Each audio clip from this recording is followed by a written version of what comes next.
Hello guys, good morning. Bisita ko rin sa akong agaw guys. Ay! Nagimo siya og juice. Naada sa may sako lang. Nagimo siya og juice. Unsa ang ini mo ning kalamansi day gaw? Gawin ng juice no. Nya. Kalamansi juice. Imo mo ginang isala-sala. Oh, kuha na kong liso kay mo na kong tanom. Salang! Imo ko ni magtanong, unsa man imong sibling? Ibutan ako dito sa akong nursery. Sisibling na ako. Nakita to nimo dito? Yes. Oh, dagan dito tubo. Yung mga tanim doon, tumubo na. Oh. So, ang magandang gawin doon, patayin naman siya, tapos tanim yung uga. Tumubo naman. Tumubo naman. Oo, patayin mo naman yun. Kaya nga Tapos tatanim naman ulit. Oh, kasi pag tumubo, patayin ulit. Patubo ulit. Para magpatubo uli. O, yan man ang buhay. Kasi yun lang ang trabaho natin, magpatubo. That is cycle of life. Oh, kasi sa nursery nga, di ba? Oo. Patubo ka lang ng magpatubo. Yan. Oh. Hindi guys, laminin mo. Ano? Itong ginagawa niya, yan ang papangkinis ng balat. Kalamansi.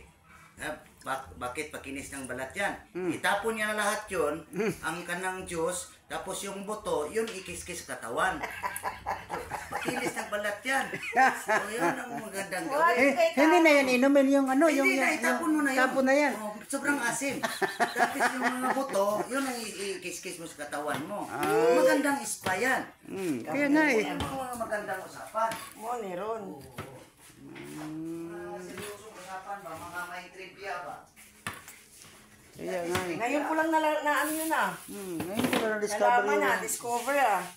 Oo. Yan ang tawag na trivia. Intindihan guys. Oo. Intindihan. Kaya po sa kuhan. Matinding discover to. Oo, may trivia ako mga kapatid. Trivia ha? Mumbai do.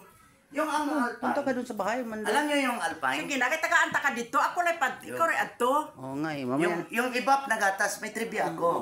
Yung ibap na gatas, magaling yan panglunas ng mga tighiyawat, yung mga kulugo. Oo.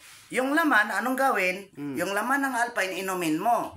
Tapos, yung lata, yun ikis-kis mo sa mukha mo, yung mga tighiyawat, yung may mga kulugo, yun ikis-kis mo. Magaling yun. Ang trivia. Saan galing yung mga idea yan? Sa ibang naso yan? Salamat ang ano to eh. Salamat. Trivia yun. Yan ang mga magandang gawin. Kagaya nito, ang ampalaya. Mapait man ang ampalaya. Pero pagkainin mo itong hinog, matamis na ito. Hinog naman siya. Trivia yun. Ito ang magandang kainin. Kay matamis. Pero yun ang kakainin mo yung green. Mapait. Yan. Pag ito kainin mo, matamis. Subukan natin, pero mamaya nabusog pa ako. Yan lang. Mga trivia in life ba? Trivia ba? Ngayon lang ako guys. Ngayon lang ako nag-discover yan ng mga idea yan. Galing daw sa ibang bansa. Alam mo ito. Magaling din ito sa ating hiyawa. Ito. Ano yan? Gamot ito. Biocontrol. So natural suso. Suso man yan. Magaling din ito katong may mga tinga sa ngipin. Magaling ito. Supsupin mo yung laman, tapos kung may tinga sa ngipin, ganyan nun yung mga itong bahay niya. Ganon na sa tinga mo. Mawala yun. Ito ang purpose nito. Di masarap. Okay talaga yun guys. Okay talaga yung idea. Kita magkagulay, ano gulay sibuyas. Kaya nga eh. Sige, ganun. Sige, ganito lang guys. Bye.